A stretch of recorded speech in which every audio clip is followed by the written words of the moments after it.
If you're looking for a really easy treat to make, you can't get much easier than this chocolate oatmeal peanut butter bar. It's no bake, which is fantastic, and super delicious. I have in this bowl 9 ounces of ground chocolate wafers, like a Nabisco chocolate wafer.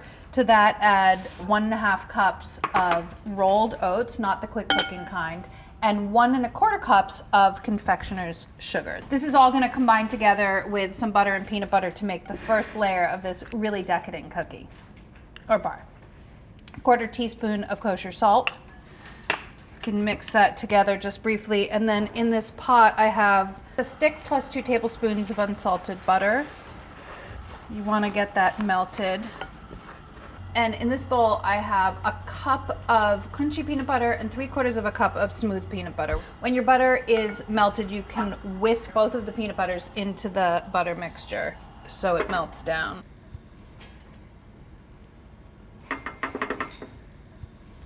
So what you're doing is making pretty much the glue that's gonna hold this cookie base together. Once everything is fully melted, you just pour the whole thing into your cookie mixture and scrape, make sure that you get all of it. Not gonna lie, you guys, I'm getting pretty excited to try these. Make sure everything is moistened by the peanut butter mixture, and then get it into a 9 by 13 inch pan. This pan has been sprayed with vegetable spray and then lined with parchment, sprayed again.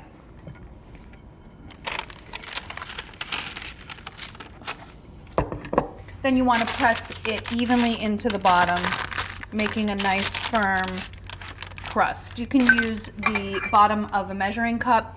I've also sprayed this with vegetable spray because that keeps it from sticking and makes it very nice for something like this that's sticky. You don't always need to do that, but in an instance like this where there's all this sugar and peanut butter and it's very sticky, it's helpful.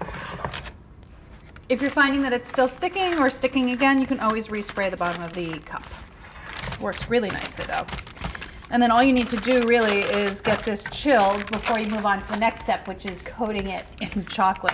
So get this into the refrigerator just until it's set, at least 30 minutes, but you know, you can do this a day ahead if you wanted to. After it's refrigerated, nice and cold, you're gonna want to coat it in chocolate. This is 10 ounces of semi-sweet chocolate that's melted. You can do it in the microwave. You can melt it however you want. It'll probably set pretty quickly because your mixture is cold, so spread it out nice and evenly. Your small offset spatulas are great for getting into every little crevice. All right, that's it. This just has to set. That should only take like 10 minutes, but you can leave it in the refrigerator again up to overnight. This semi-sweet chocolate is set, and then the last step is to drizzle some more smooth peanut butter, about 3 tablespoons, over the melted chocolate. This gives a visual indicator of what's inside, what treats are to come. And then this is milk chocolate. So